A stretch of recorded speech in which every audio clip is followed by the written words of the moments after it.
Hi, and welcome to a new video, Resistance to Existence. What is resistance to existence? Existence is the way we live our lives, the totality of our human experience.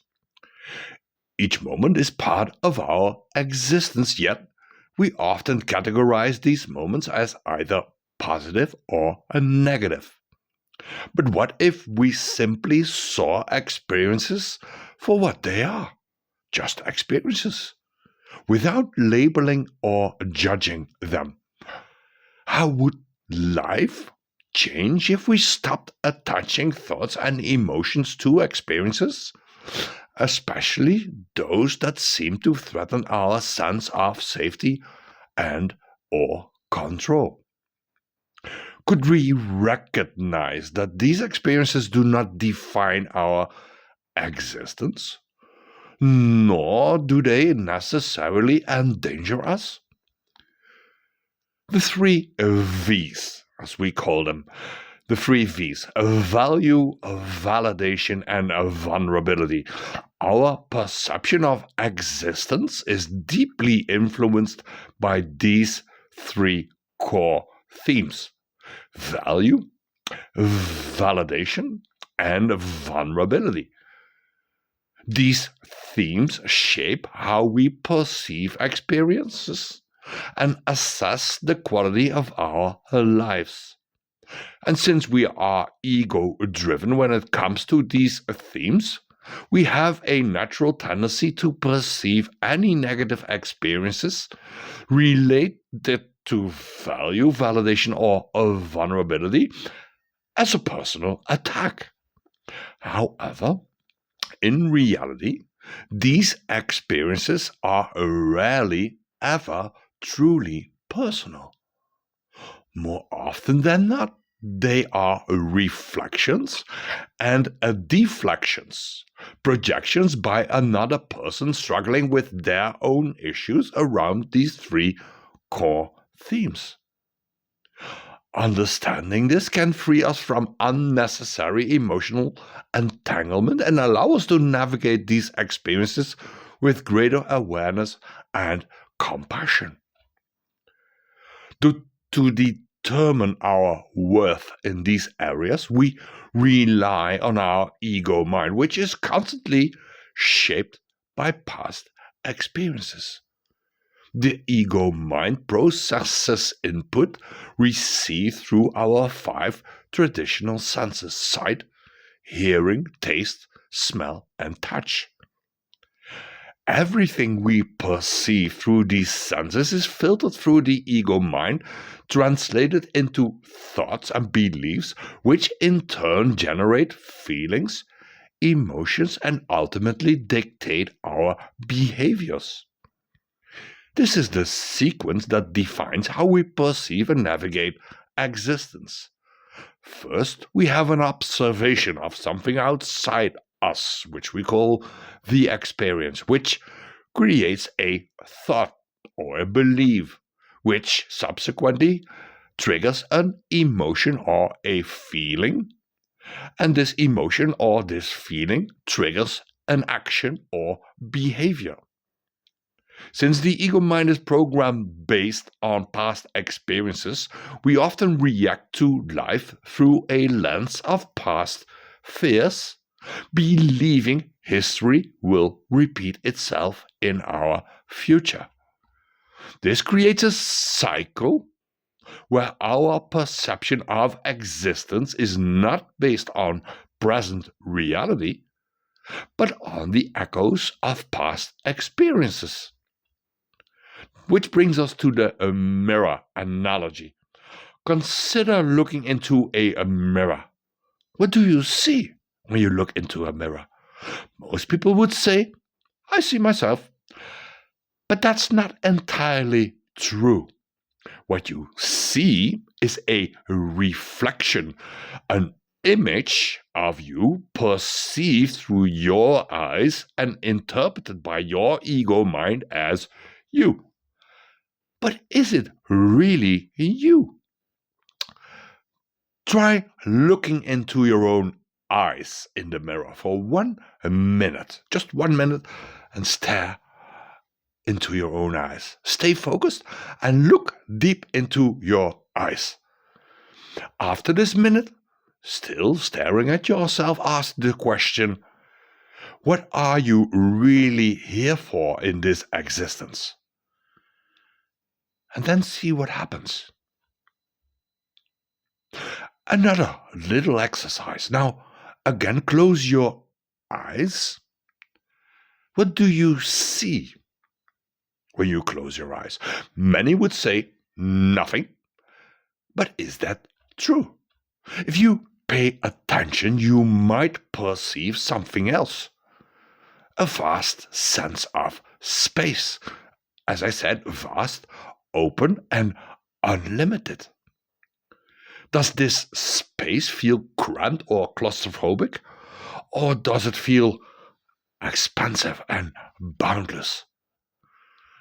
Most people would agree that the space feels limitless, infinite. Because if it felt confined, we would not feel at ease closing our eyes to sleep or meditate.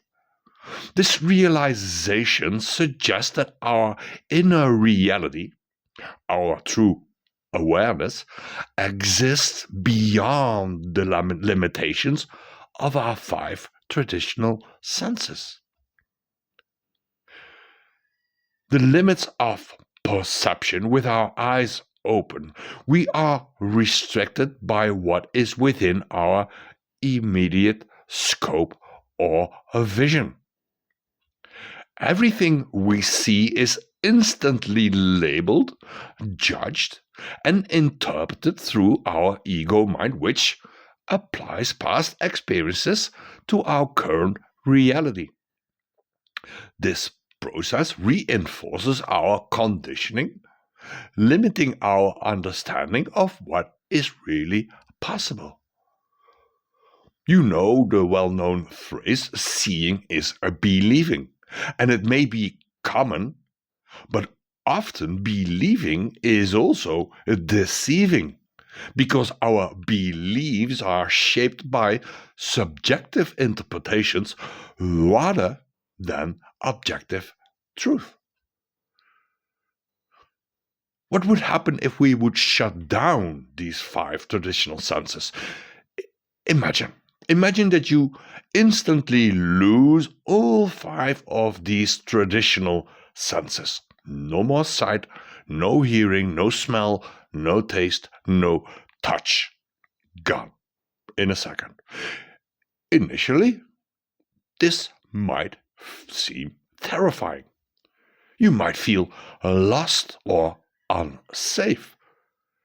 But consider this. When people lose one sense, their other senses often grow stronger to compensate. A blind person, for example, may develop enhanced hearing and heightened spatial awareness. So what would happen if we shut down all our 5 traditional senses? What senses would emerge to compensate for this loss? The answer lies in our 5 supernatural senses: intuition, gut feeling, dreams, inspiration, heart coherence. These senses which have been conditioned to suppress, and they would become our primary means of perception. The suppression of supernatural senses, well, society emphasizes the dominance of our traditional senses, filling our minds with perceptions, judgments, beliefs, and assumptions rooted in past experiences. This conditioning causes us to trust a limited, past conditioned mind instead of our infinite, creative, and intuitive potential. When we rely solely on our 5 natural senses, reinforce a self-limiting cycle. observation shaped by past experiences, thought patterns based on those experiences, emotional reactions to those thoughts and beliefs, behavior driven by those emotions, and a repeating of the cycle with each new experience. However, if we embraced our supernatural senses, we would develop clear knowing, a deeper, more authentic understanding of existence that is not bound by past fears or limitations. What is the cosmic joke in all of this? The irony of our human experience is that we primarily trust our five natural senses, despite the fact that they feed an ego mind conditioned by past traumas. This keeps us locked in repetitive cycles of limitation, fear, and reaction.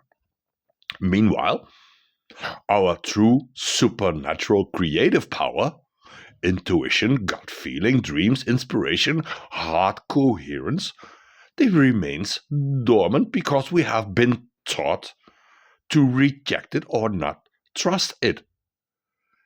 But what if we flipped the script? What if we lived from inner knowing instead of external perception? What if existence, when freed from the distortions of our traditional senses, was actually the real knowing? Embracing a real existence is when we let go of resistance to existence, and we step into a state of real existence, an effortless flow where life unfolds without force or struggle. Instead of resisting experiences, we can learn to observe, trust, and create. Instead of fearing existence, we can begin to insist on relaxing into it. Go with the flow and flow, glow while you go. Thank you for watching. See you next time. Bye.